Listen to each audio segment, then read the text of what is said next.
o que eu quero falar com vocês nessa manhã é algo que Deus ministrou ao meu coração já tem mais ou menos uns 20 dias, a uns 30 dias. E eu até comentei com o pastor, né? Eu falei, pastor, olha que palavra, né? Deus me deu e tal. E ele falou, guarda no seu coração.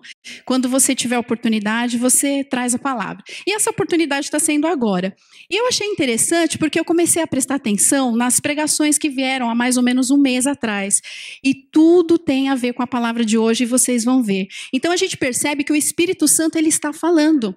Ele está falando, e não só nessa igreja, mas se a gente começar a olhar ao redor do mundo, pegar pregações, o que está sendo pregado, ministrado, a gente vê que o Espírito é o mesmo. E que o Senhor está testificando no meio do seu povo a sua vontade. Então vocês vão perceber que isso não é uma coincidência. O Senhor tem falado, né, particularmente aqui na Igreja Prisco, nos discipulados, nos cultos. Quem tem observado lá no YouTube, inclusive, nós temos as mensagens que são gravadas. Você pode acompanhar, dá uma lidinha, dá uma ouvida, lá presta atenção o que Deus está querendo dizer com o seu povo, com a sua igreja. E eu vou começar perguntando para vocês. Vocês concordam que nós estamos vivendo em dias difíceis? Sim ou não? Sim. Dias de crise, a gente tem falado muito disso, crise financeira, crise em casamento, as famílias destruídas, relacionamentos conturbados, filhos, muitas vezes que estão perdidos, se perdendo nas drogas, em maus relacionamentos. São dias muito difíceis, de desemprego e tudo mais que se agrava. E a solução para todos esses questionamentos, a solução para a restauração do nosso lar, para poder alcançarmos os sonhos de Deus, aquilo que Deus reservou para nós, depende muito do nosso relacionamento com Deus. E é disso que nós vamos falar um pouco, relacionamento com Deus.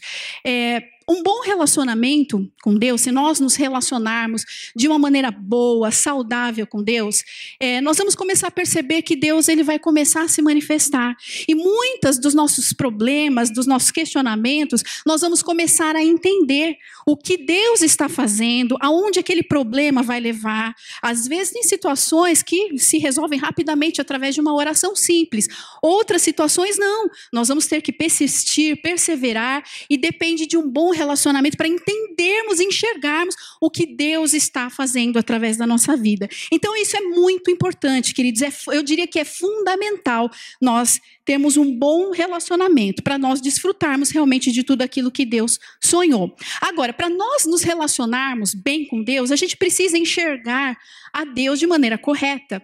Se você e eu não tivermos uma boa referência de pai, como que nós vamos conseguir ter um relacionamento com esse pai? Eu te pergunto. Não é verdade? Então, eu vou dar um exemplo. Por exemplo, se você tem ou teve um pai que foi muito duro, muito cheio de regras, pouco carinho, pouco amoroso, de repente um pai mais militar, um pouco mais rígido, provavelmente a sua referência de pai vai ser da mesma maneira. E aí você provavelmente vai se relacionar com Deus da mesma forma. Um pai rígido, um pai de regras, um pai duro que pouco tem amor, que ele está mais preocupado no que você faz de errado do que querer ter um momento de amor e carinho. Pelo contrário, se você teve um pai ou tem um pai muito liberal, muito light, muito tranquilo, sem regras nenhuma preocupação, nenhuma regra, nenhum limite, provavelmente você vai ter uma referência com o seu pai celestial, um relacionamento também muito liberal. E aí qual é o problema? Na hora que você tiver que ouvir um não de Deus, na hora que Deus precisar confrontar você e a mim, nós vamos ter dificuldade de ouvir um não, porque nós não estamos habituados a esse tipo de relacionamento. Então é mais ou menos isso que nós vamos falar nessa manhã. O tipo de relacionamento que nós estamos tendo ou aquele que nós vamos construir a partir de agora para com Deus. E isso é fundamental, eu volto a dizer, para que a gente possa desfrutar de tudo aquilo que Deus tem para as nossas vidas. Para a gente poder entender um pouquinho, a água chegou. Oh, glória a Deus. Para a gente poder entender um pouquinho do que Deus quer falar conosco nessa manhã, eu vou estudar juntamente com vocês a respeito de um grupo.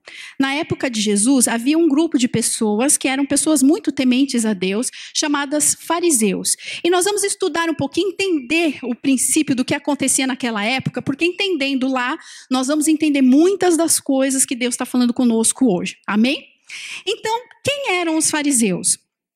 Os fariseus, e isso não só dentro da Bíblia, viu, gente? Livros históricos, se você procurar, você vai ouvir relatos desse grupo de pessoas. Eles eram muito religiosos, né? Eles eram pessoas muito tementes a Deus, eram pessoas de princípios, pessoas comprometidas com Deus.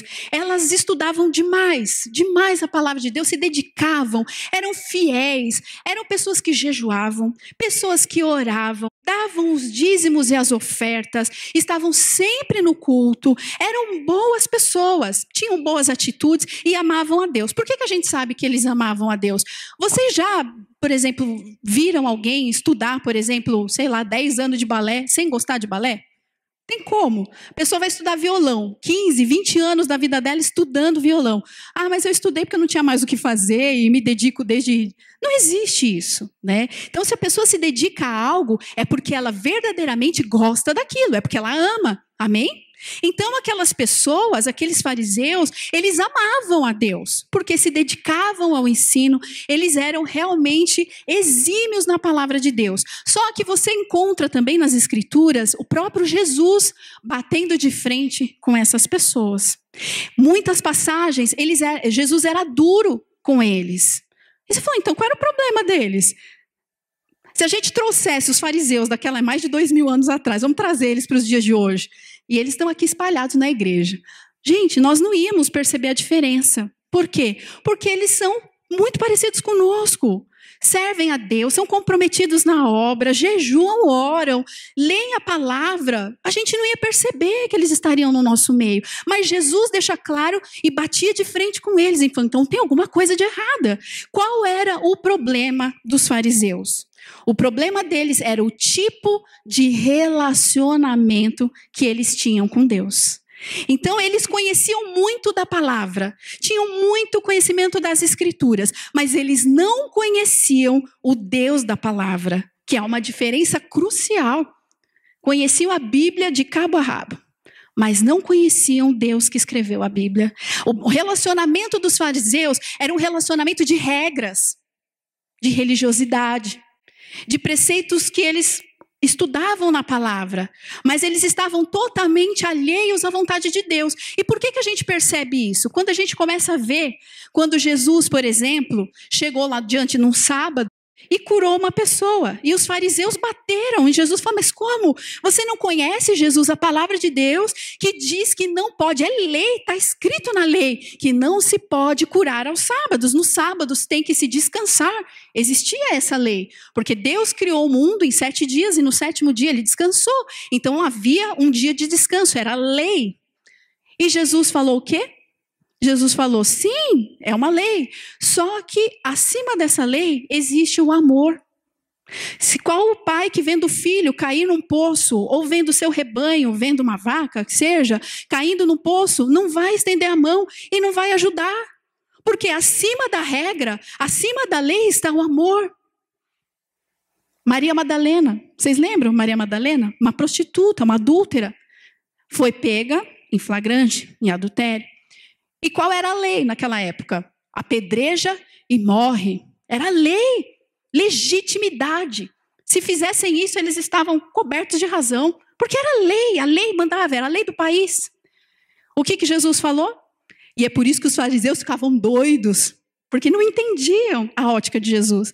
Jesus falou, quem não tem pecado, atire a primeira pedra. E todo mundo ficou quietinho, emudeceu, mudaram de assunto e acabou. Então, nós vemos que eles tinham um relacionamento de regras e tradições. Jesus comia com os pecadores.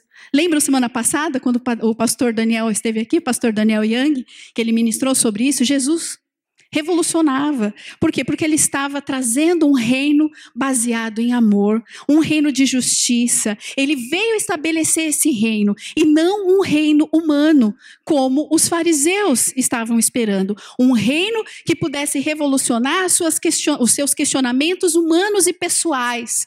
E de repente Jesus veio para trazer um reino muito maior, um reino que se falava em amor, e se resumia toda a lei em 2 únicos mandamentos: amar a Deus sobre todas as coisas e ao seu próximo como a ti mesmo. Esse era o principal motivo de Jesus ter vindo a esse mundo e ter conquistado a nossa salvação.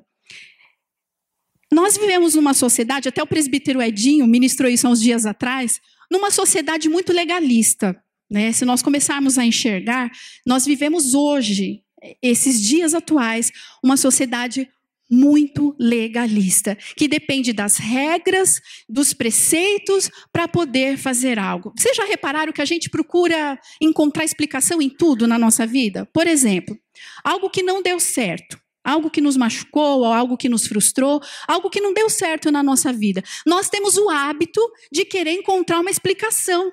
É verdade ou não é? A gente tenta de tudo quanto é jeito encontrar uma razão. E normalmente a gente encontra.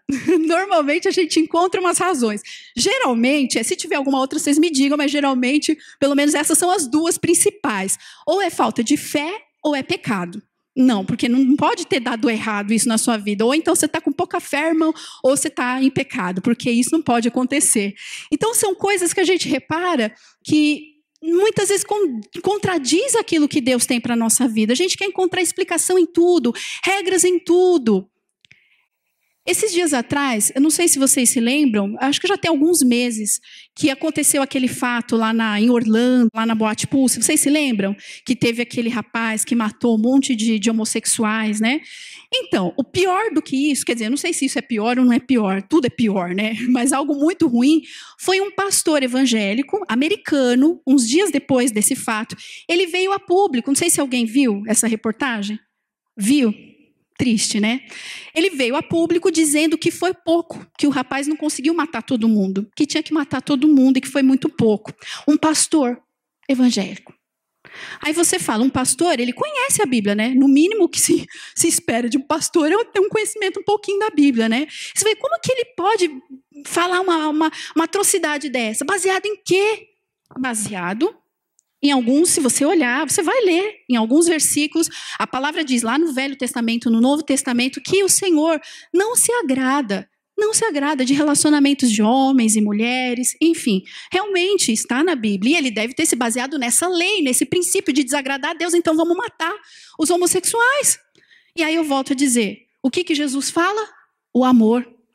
Está faltando o que o presbítero disse, a ótica de amor interpretativa sobre a palavra. Acima de toda lei está o amor.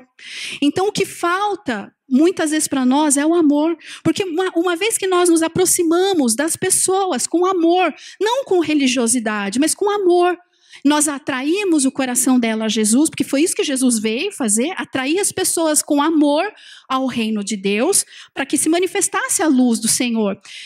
Atraindo o coração dessas pessoas em amor, uma vez que elas estão se relacionando com Deus, queridos, é na presença de Deus, é num relacionamento de intimidade, é que nós somos libertos. Essas pessoas serão libertas, transformadas, curadas, não simplesmente lá fora, sem conhecimento de Jesus. É à medida que elas se aproximam de Jesus.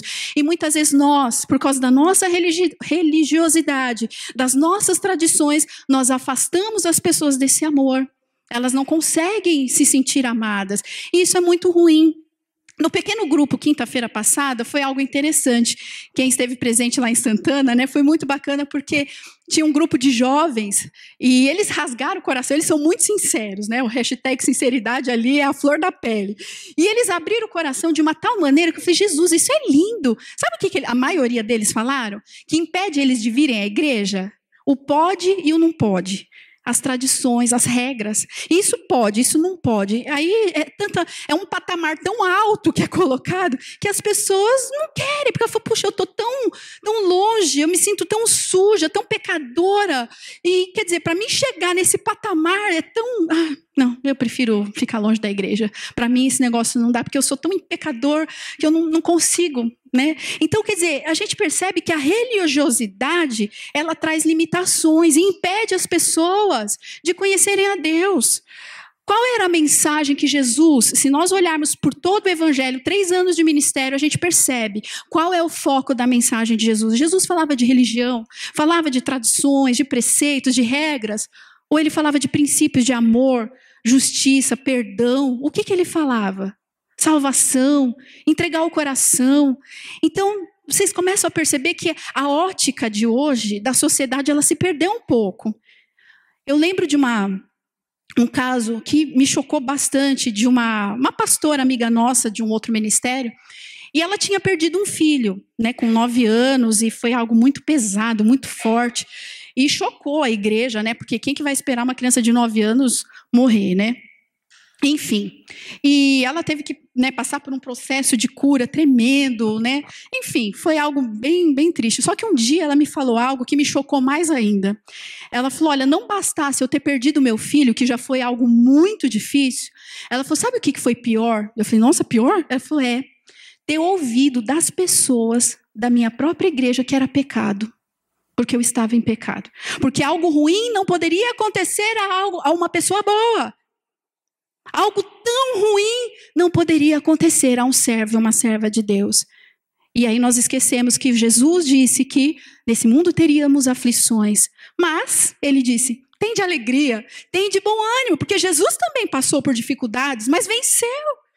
Então, queridos, não é os problemas e as lutas que vão dizer quem nós somos. Se nós somos ou não somos servos, e sim a maneira que nós nos relacionamos com Ele é que vai determinar a nossa vitória ou não. Se você está firme em Deus, se você tem um relacionamento de amor e amizade com o Senhor, Ele vai colocar no seu coração o propósito pelo qual você está passando por esse problema.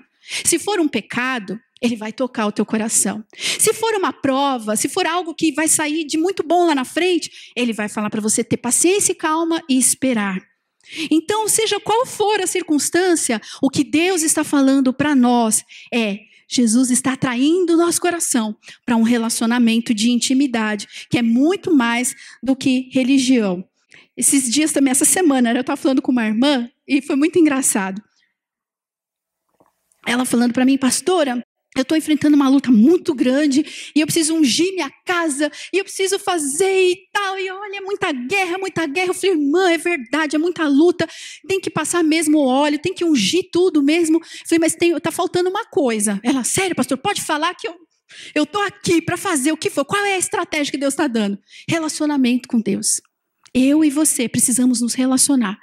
E aí eu acho que ela pensa, não sei, né, se pensou, eu falei, essa pastora acho que está fora do contexto, eu estou falando de guerra, eu estou falando de ungir, e ela está falando de relacionamento com Deus, espera lá, pastora, não tem nada a ver, mas tem tudo a ver, queridos, tudo a ver, quando nós nos relacionamos com Deus, quando Ele é nosso amigo, Ele é nosso tudo, você vai passar por uma luta, você já está preparado, Ele já te dá as armas, a autoridade, você vai falar, olha, sai em nome de Jesus, pronto, ixi, ele vem por um caminho, a palavra diz que ele sai por 7 caminhos, tribuchando ainda. Por quê?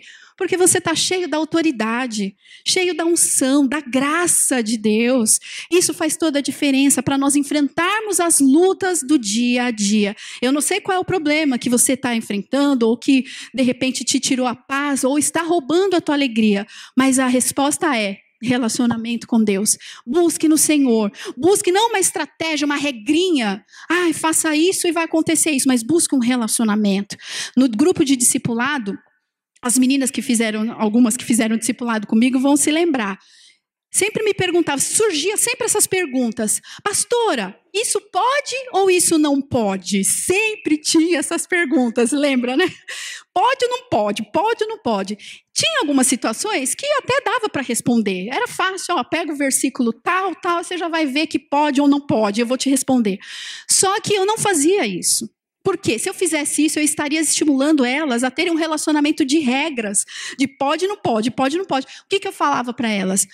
Vamos orar juntas, vou pegar na tua mão e nós vamos orar, porque o Espírito Santo, a Bíblia diz que o Espírito Santo que habita em cada cristão há de conduzir a nossa vida ao pecado, à justiça e ao juízo. Então, nós vamos buscar juntas e o Espírito Santo que habita em você vai falar com você se pode ou não pode. Eu posso até te ajudar lá, dar um versículozinho, tal, só para te dar uma iluminada. Mas quem vai buscar se pode ou não pode para a tua vida? Por quê, queridos? Nós somos seres individuais. E Deus nos vê na nossa individualidade. Então não adianta a gente pegar um Deus, aquilo que é de repente, uma experiência particular minha, eu não posso falar que é uma regra para todo mundo. Porque o Espírito Santo age de maneira diferente na vida do seu povo.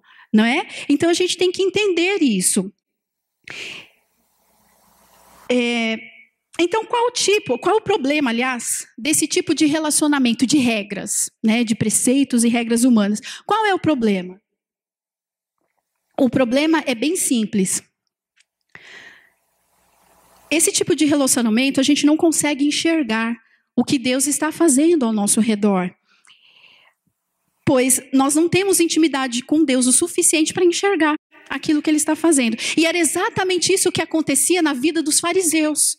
Os fariseus, eles conheciam a palavra e sabiam que, por causa dos profetas, né, profetas lá de Jeremias, Isaías, eles profetizavam a respeito da vinda de Jesus, do nascimento do Filho de Deus. Então eles sabiam que a qualquer hora Jesus ia vir. E eles esperavam, na cabeça deles, eles esperavam um rei todo majestoso, todo pomposo, um rei que viesse nascesse numa família muito rica, muito distinta, poderosa, e um rei que viesse livrar a eles da servidão. Por quê? Porque o jugo dos impostos eram tão pesados naquela época e o povo realmente estava sobrecarregado. Então eles esperavam esse rei. Eles queriam adequar o plano de Deus ao plano pessoal deles. Eles não queriam fazer a vontade de Deus, eles não queriam adequar a vida deles ao plano de Deus, não, era o contrário. Eles queriam pegar o sonho de Deus e adequar a sua realidade pessoal. Era esse rei que eles estavam esperando, um rei que colocasse por terra aquele jugo, eles ficassem livres dos impostos. E quando questionaram a Jesus sobre os impostos, lembra o que Jesus respondeu? Dai a César o que é de César, pague os impostos. Então os fariseus ficavam loucos. Jesus nasceu numa família de carpinteiros, muito simples, nasceu numa manjedoura, chega na cidade montado numa jumentinha e não numa Mercedes. Então, quer dizer, ele quebrou todos os paradigmas. Por isso os fariseus não enxergavam, porque não tinham um relacionamento com Deus e não enxergavam aquilo que estava acontecendo. Vamos abrir lá no livro de Isaías, no capítulo 43, versículo 19, vamos ver como isso é sério. Olha o que Deus diz. Vejam, estou fazendo uma coisa nova. Ela já está surgindo. Vocês não o percebem? Até no deserto eu vou abrir um caminho e riachos no ermo. Aqui Deus está falando para nós, para aquela época e para hoje, e Ele vai falar para sempre. Olha, eu estou fazendo uma coisa nova. A gente tem aprendido isso no discipulado, que Deus está fazendo grandes coisas ao nosso redor. Aí Ele pergunta, e está surgindo, vocês não estão percebendo? Vocês não estão atentos? O que Deus está fazendo na sua vida, meu irmão, minha irmã? De novo, será que Deus não está fazendo algo na aldeia, ao teu redor, lá onde você mora, na tua igreja? Você já percebeu o que Deus está fazendo de diferente na minha vida? O que Deus tem percebido? O que Ele está fazendo de novo? Que às vezes eu não estou atento e não estou percebendo que é Ele. Às vezes eu estou tão preso naquilo que eu aprendi, na minha religiosidade, nos meus conceitos, e eu não consigo abrir a minha cabecinha para o novo de Deus. Então, queridos, coisas novas estão surgindo para nós, amém? Aqui na aldeia está surgindo. e já está vindo. E nós vamos estar atentos, percebendo aquilo que Deus está fazendo através desse relacionamento de amor e de amizade. Então Deus nos chama para esse tipo de relacionamento de amor, de carinho, de compartilhar os nossos sonhos, nossas alegrias. Ele sabe, Deus já sabe de antemão que todos nós somos pecadores. E isso, queridos, é um fator limitante também, né? Eu gostaria que vocês prestassem muita atenção. Às vezes nós temos, digamos assim, não temos uma facilidade de entrar na presença de Deus ou de nos relacionarmos, porque nós começamos a olhar a nossa condição humana. Ai, mas puxa, eu sou tão pecador, eu não acredito que eu caí de novo nesse mesmo erro, eu sou tão pecador, eu sou tão falho, como que eu vou me relacionar com Deus que é tão santo e tão grandioso? E queridos, o que Deus está falando para nós nessa manhã, Ele está dizendo, filho, filha, eu sei dos teus pecados. Eu conheço todos eles, mais do que você mesmo. Sei das tuas limitações, das tentações, dos pecados que você cai, levanta. Eu sei de tudo isso, mas eu não estou preocupado Deus está dizendo, eu não estou preocupado. Se eu não estou preocupado, por que vocês estão? O que eu quero é que vocês venham a mim do jeito que estão. Eu quero desfrutar da tua presença, porque vocês são filhos e filhas, atraídos à minha presença através do sangue de Jesus. Queridos, quando nós não entendemos isso, parece algo tão simples, mas quando nós não vivemos de acordo com isso no nosso dia a dia, sabe o que acontece? Nós simplesmente anulamos o poder que há na graça redentora de Jesus Cristo. Nós anulamos o que Jesus fez. Ele morreu naquela cruz, ele se doou, ele se entregou pela humanidade, porque o seu sangue hoje nos faz sermos livres, livres para entrarmos na presença do Senhor, no Santo dos Santos. Lembram quando eu esqueci o nome do rei, se alguém me lembrar, acho que é Josué, sacerdote Josué, é isso?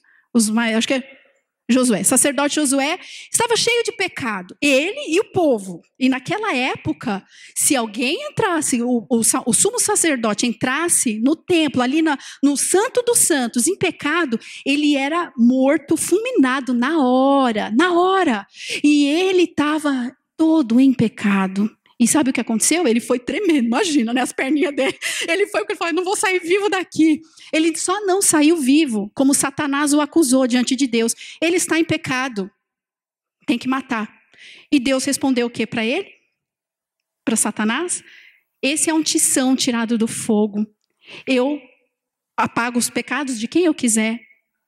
Deus é Deus. Deus conhece o coração. Você é filho, você é filha. Ele conhece os teus pecados, mas ele está te chamando para um relacionamento. Ele te ama, do jeito que você é. Isso não significa que ele não vai te mudar.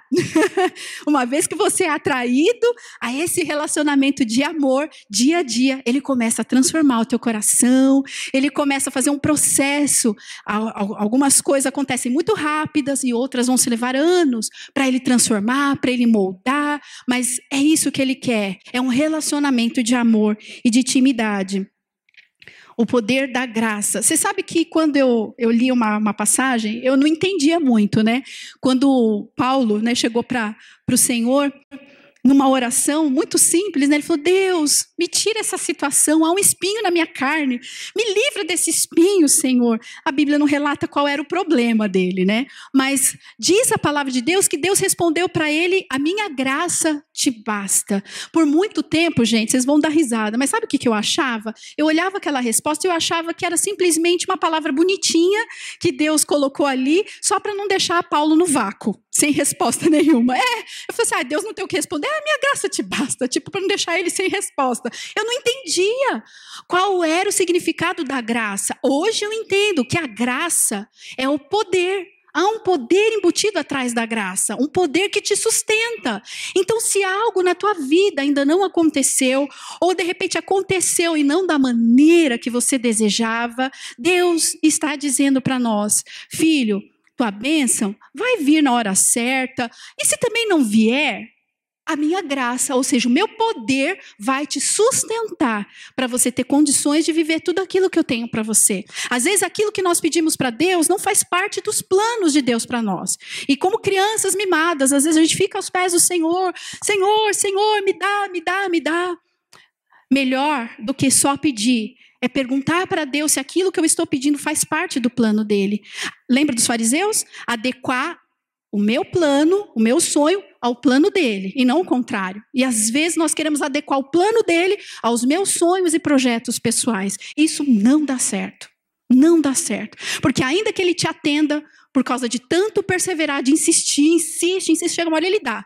Legal, só que aí você vai ver que não era o plano melhor. Você vai ter tanta luta por causa daquilo, tanta dificuldade, e é tão ruim, queridos. A melhor coisa é a gente alinhar a nossa vontade ao plano dele, porque tudo que ele tem para nós, a vontade dele é boa, perfeita e agradável. Amém?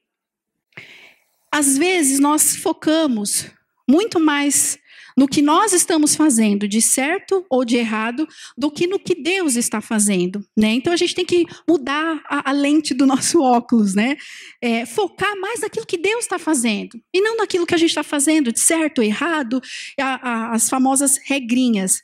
Às vezes a gente imagina Deus, eu não sei vocês, mas eu passei por bons anos, assim, bons anos eu falo, muitos anos. Eu sou nova, viu, gente? Mas eu já tenho uma estradinha caminhada com o Senhor. Uma estradinha bem comprida já. Me converti bem nova, graças a Deus. E o que acontece? Às vezes eu imaginava Deus com um caderninho na mão, anotando o que eu fazia de certo e errado, né? E se o balanço no final do ano fosse positivo, eu ganhava o presente, né? A bicicleta, o famoso presente. E se o balanço desse negativo, aí eu ia ficar numa situação complicada e eu não ia receber as bênçãos de Deus. Muitas vezes a gente se relaciona assim com Deus. Pode perceber. Ai, mas eu estou fazendo tudo certinho. Nossa, eu vou na igreja, eu dou meu dízimo, eu sou um bom cristão, eu falo do amor de Deus para todo mundo. E no fundo, inconscientemente, a gente acha que é digno de receber alguma coisa de Deus. Nosso saldo está positivo. Se é negativo, é o contrário. Né? Puxa, eu não mereço nada de Deus. Porque nossa, eu fui um péssimo filho. A gente se relaciona sem perceber. A gente se relaciona assim, queridos, sem perceber. Deus quer quebrar esses paradigmas e quer que a gente entenda a vontade dele para nós. Ele nos ama, somos filhos. Acorda, igreja, você é filho. Você pode virar para o seu irmão e falar, você é filho. Você é filho de Deus. Amém. E por consequência, meu irmão. Eu falei, por consequência, meu irmão. Amém? Glória a Deus. E é bonito, né? A gente vê uns irmãos bem diferentes, uns de cabelo cacheado, outros de cabelo liso, né? Isso que nos fazem ser tão maravilhosos, diferentes e ao mesmo tempo tão unidos em Deus. Isaías 43, 25, vamos ainda em Isaías, só pular um pouquinho para frente. Olha o que Deus está falando para nós. Vocês podem ler comigo? Quem achou? Mesmo que a sua versão seja diferente, você pode ler comigo? Sou eu mesmo, aquele que apaga as suas transgressões por amor de mim e que não se lembra mais dos seus pecados. Glória a Deus. Quem que está falando isso? É a pastora Vanessa? Não. Quem que é mesmo? E sabe o que eu achei engraçado dessa passagem? Porque ele repete 2 vezes, sou eu, e é para frisar. Eu mesmo, tipo, né? Sou eu, ó. Eu. Deus está falando. Eu, igreja, eu, bem grande, assim, essa pastora é chata, né? Mas é para entender mesmo. Sou eu mesmo, Deus, o Deus Todo-Poderoso. Aquele que apaga as suas transgressões por amor de quem? De nós? Por amor de mim, porque eu sou merecedora, por amor de vocês, por amor dele. Pelo sacrifício na cruz, é por ele que ele apaga as nossas transgressões, e não por merecimento. Se fosse por merecimento, a gente estaria enrolado, realmente. Eu seria a primeira que falou, Jesus, olha, o negócio está complicado aqui para o meu lado. Né? Então é por amor dele que ele apaga as nossas transgressões. Por isso, precisamos permanecer nele. Se tivermos nele, ele diz que ele vai apagar. Então, queridos, eu preciso acelerar, porque tem bastante coisa ainda e o tempo não perdoa. Deus quer que nós estejamos mais na casa do amor do que na casa do temor. O temor existe, ele é o princípio de toda a sabedoria, mas nós precisamos ter cuidado para termos mais amor do que temor. Medo, temor, regras e princípios, não. Mais amor, relacionamento, intimidade, amizade com Deus do que o temor. E aí sim, na presença de Jesus, desfrutando desse relacionamento, a gente vai ser curado, liberto, transformados e teremos vitória em todas essas questões que muitas vezes nos afligem. Bom, aqui eu queria também ver com vocês o exemplo de 2 pessoas que tiveram relacionamentos distintos, muitos distintos, e que através desses relacionamentos a gente vai entender um pouquinho do que Deus está falando conosco. Em cima disso ainda, Salomão. Vocês se lembram de Salomão? Salomão foi um homem muito rico, né, riquíssimo, e a palavra de Deus diz que em um dia, num certo sonho, Deus perguntou para Salomão o que Salomão gostaria que ele fizesse. Um único pedido. Pode pedir o que você quiser, Salomão, qualquer coisa eu vou te dar. Já pensou? Se Deus estivesse aqui perguntando hoje para a gente, olha, faz um pedido. Qual era a primeira coisa que viria à tua mente? Um só. 2 não pode. Primeira coisa, pensa aí, pode pensar, é verdade. Pode pensar que o anjo está aí filmando. Ele está registrando qual é o teu pedido. Um só. E foi exatamente o que Deus fez com Salomão. Salomão pede uma única coisa. Sabe o que ele pediu? Adivinham? Ele pediu sabedoria. Vamos ler lá em 1 Reis, capítulo 3, versículos 9 e 10. Vamos ver o que Salomão pediu. Dá, pois, ao teu servo um coração cheio de discernimento para governar o teu povo e capaz de distinguir entre o bem e o mal. Pois quem pode governar este teu grande povo? O pedido que Salomão fez agradou o Senhor. Então, ele pediu sabedoria para governar o povo. Quer dizer, foi algo tão lindo. Ele poderia ter pedido dinheiro, fama, riqueza. Ele podia ter pedido o que ele quisesse. E ele pediu algo muito bom. Ele pediu sabedoria para governar. Isso agradou o coração muito de Deus. E Deus deu não só sabedoria, mas deu muitas riquezas. E aqui eu preciso fazer um adendo, gente. Eu preciso fazer. Porque o meu marido, vocês conhecem, pastor de vocês, ele tem uma mente fértil, né? E aí em casa, eu preciso entregar lá. Já se entregou. Ele, segundo ele tem uma teoria que Salomão perdeu a sabedoria em algum momento da vida dele. Por quê? Porque ele casou com 1000 mulheres.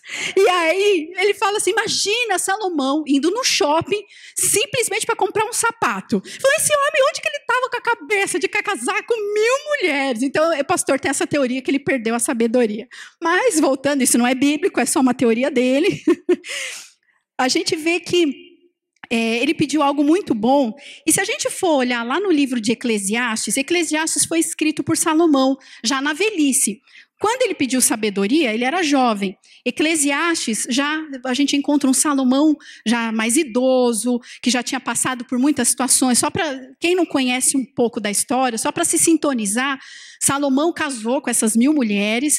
Muitas delas eram pagãs, algumas tinham outros deuses. E aí o que aconteceu na vida de Salomão foi uma bagunça. Por quê? Ele começou a se envolver com esses outros deuses das mulheres, enfim, ele começou a entristecer o coração de Deus e corromper o seu compromisso, o seu relacionamento com Deus, né? Só que aí chega no final da velhice dele, olha o que ele fala. Eclesiastes 12, versículo 13, olha o que Salomão chega à conclusão no final da vida dele. Agora que já se ouviu tudo, aqui está a conclusão. E depois ele termina o livro de Eclesiastes. Então é o final mesmo, é o resumo. Ele chega a essa conclusão. Tema a Deus e guarde os seus mandamentos, pois isso é o essencial para o homem. De tudo que se tem ouvido, a suma é: teme a Deus e guarde os seus mandamentos, porque isto é o dever de todo homem. É que na minha tradução ele está como dever, é o dever de todo homem. Aqui está, por isso é o essencial para todo homem. Eu queria que vocês prestassem atenção em 2 palavrinhas. Quando ele diz, teme a Deus e é o dever. O que é dever? A gente resume o relacionamento de Salomão em dever, né? Porque ele fala o dever de todo homem. Eu fui buscar no dicionário o que significa dever, porque ele resume o relacionamento, né, de Deus para com ele em dever. Dever é o ato que tem de se executar em virtude de uma ordem. É um preceito ou conveniência, uma obrigação ou então ser necessário. Isso é a tradução da palavra dever. Então a gente entende só por por esse versículo, Salomão resume o relacionamento dele para com Deus em dever. O que é dever? É uma obrigação, é algo necessário. E aí, queridos, por mais que ele tenha pedido sabedoria, ele pediu algo muito bom, muito nobre, mas ele chega à conclusão no final da vida que é uma obrigação e é necessário temer a Deus. E aí eu pergunto para nós, né? Porque eu fui a primeira a receber essa palavra. Será que o nosso relacionamento com Deus não está baseado em dever? Será que nós obedecemos a Deus porque é certo?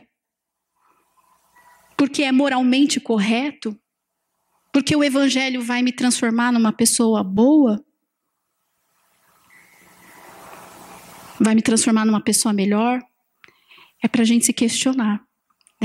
É triste você chegar ao final da vida e você concluir que tudo que se deve fazer é um dever moralmente correto. Isso não tem nada a ver com amor, relacionamento de amor, não é verdade? Vamos falar um pouco de Davi. Davi era o pai de Salomão. E eu já prometo que daqui 10 minutos eu estou encerrando. Vocês não aguentam mais, a pastora não para de falar.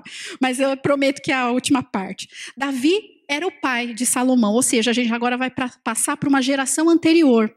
Ele também pediu algo a Deus, da mesma maneira que Salomão. E isso está lá em Salmo 27:4. Vamos ver o que Davi pediu a Deus. Uma coisa pedi ao Senhor, e é o que eu procuro. Quer dizer, ele pediu e ele procura, né? Então, quer dizer, uma coisa que ele quer. Que eu possa viver na casa do Senhor todos os dias da minha vida, para contemplar a bondade do Senhor e buscar a sua orientação no seu templo. Salmo 42, versículos 1 e 2, que também complementa. Como a corça anseia por águas correntes, a minha alma anseia por ti, ó Deus. A minha alma tem sede de Deus, do Deus vivo. Quando poderei entrar para apresentar-me a Deus? Ele também fez um pedido a Deus. Vocês percebem a diferença desse pedido? Um pediu sabedoria, o outro era desesperado pela presença de Deus. Senhor, uma coisa, só uma, eu peço e vou buscar, que eu possa estar todos os dias na tua presença, na tua casa, que eu possa contemplar a tua face. Ele tinha um único pedido a Deus: eu quero a tua presença. Eu quero habitar contigo. Uma vez eu vi um estudo sobre as corças, né? Não sei se alguém conhece um pouco mais de corça, de repente eu vou falar besteira, mas pelo menos eu vi isso no estudo, né? Alguém mexe com aves aqui? Não, então, o único que poderia mexer é o pastor, mas ele mexe com vaca, então não vale. Mas eu vi uma vez um estudo falando que a corça, que não é à toa de que ela está aqui, né? A corça poderia ser qualquer outro animal. A corça, ela depende da água para sobreviver. Literalmente, ela não vive sem a água. Ela se reproduz perto de água, ela bebe água. Tudo acho que ela faz tudo na vida dela é em água. Ela praticamente é um ser aquático.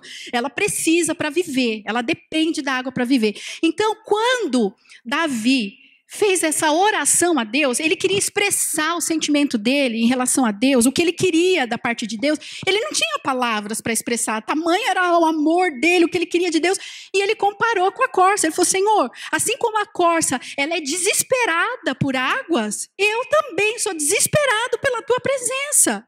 Queridos, Davi pecou? Claro que pecou. Aliás, os próprios fariseus tentaram argumentar Jesus, né? Falando: puxa vida, né, falando que Jesus não seguia a palavra de Deus, a lei, e Jesus usou justamente a passagem de Davi para falar: olha, Davi era segundo o coração de Deus, ele era apaixonado por Deus, era um homem temente a Deus, mas no momento de fome, ele lá com o exército, ele entrou no templo e comeu pão e pecou. Por quê? Porque era lei da época, não podia, era só o sacerdote e aqueles que serviam ao templo que podiam comer o pão do templo. E Davi não queria nem saber, estava com fome, foi lá e comeu. E nem por isso Davi foi menosprezado por Deus, foi ridicularizado, nem por isso ele ficou longe das promessas de Deus. Pelo contrário, Jesus veio da linhagem de Davi.